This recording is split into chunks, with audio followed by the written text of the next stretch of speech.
on the defense, not moving the ball more in the third quarter especially? Well, the thing about it is, we got guys on scholarship who play defense. We have guys on scholarship who play offense.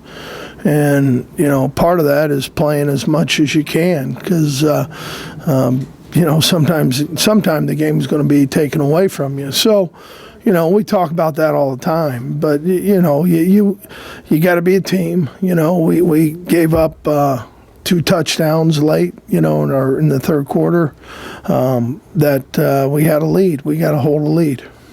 What did Iowa do different offensively? They came strong in the third quarter, obviously. I think, they got a little momentum off the first play. I don't think they did a whole lot differently. The play action game was the same run plays. Maybe they played a little better. How good are Iowa's 3 senior linebackers?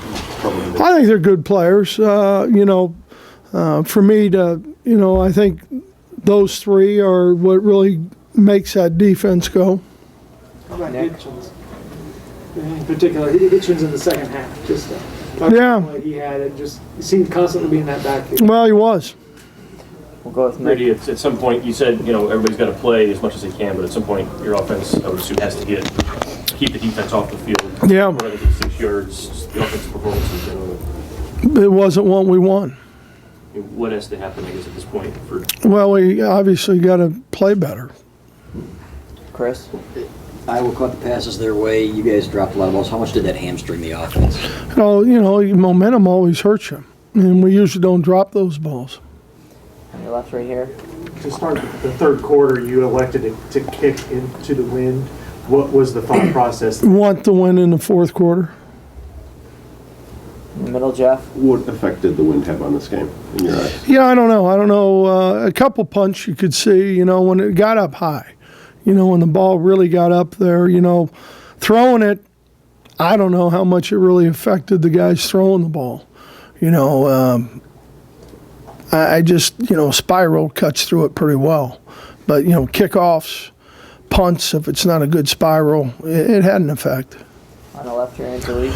Brady, you tweaked the offensive Excuse me. tweaked the offensive line again. Was that a function of, is Bosch okay, or did you Bosch is fine. So you saw something, you wanted to get Kayla's back?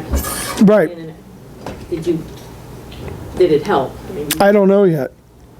Until I watch the film, I'm not going to be able to tell you that. What was it about Bosch's play that you felt like? He didn't play as well as he would like to and we would like him to.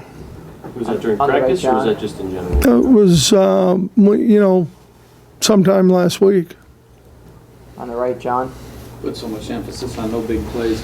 Did you see what happened on that first touchdown of theirs? Yeah, I think we missed, 2 guys kind of missed the tackle. I think we leveraged the receiver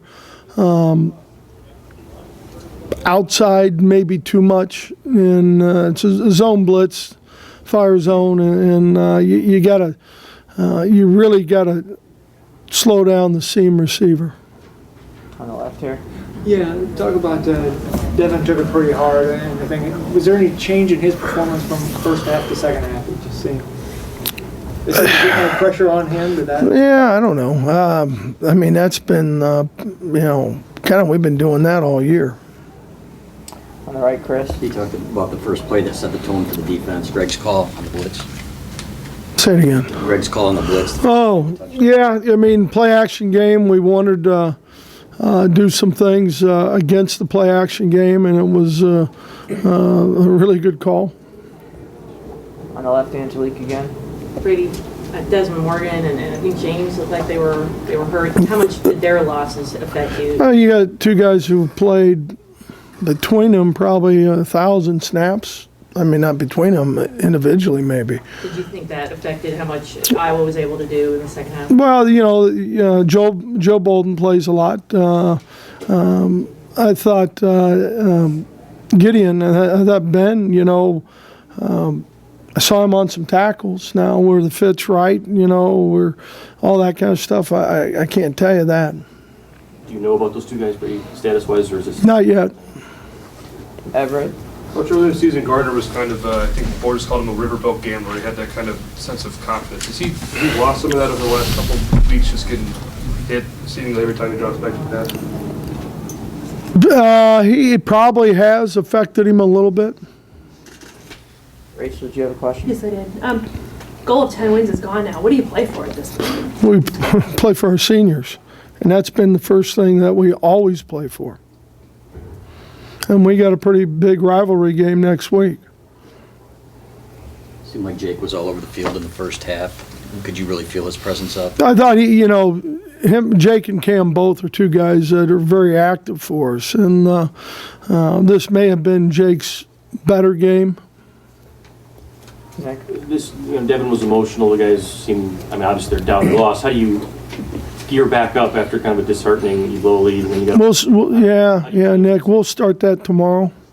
Is it doubly difficult given that this is kind of a gut punch? You had a lead, you had a game, it seemed like for a while there. Yeah, it hurts. Yeah, it takes a little nick out of you, but the good thing is the sun's going to come up tomorrow, and we're going to regroup, and we got one more opportunity for our seniors in that stadium. Was that more about ball security on Devin's last fumble, or was it, or did he get it really knocked? No, I think he was trying to decide if he wanted to get out of bounds or try and get a little more. It was somewhere where, he, at the end of the day, he had an opportunity to get out of bounds. I would rather him get out of bounds. All right, well, that last question, Angelique. Brady, I know you say if you had the answers, you'd be doing it, but can you put your finger on what's the issue with the offense? I think it's a combination of all 11 guys who are out there. I think at times we hit on 11 cylinders. Then there's times it's 10. And then there's times it's 9. But it seems to be rotating through.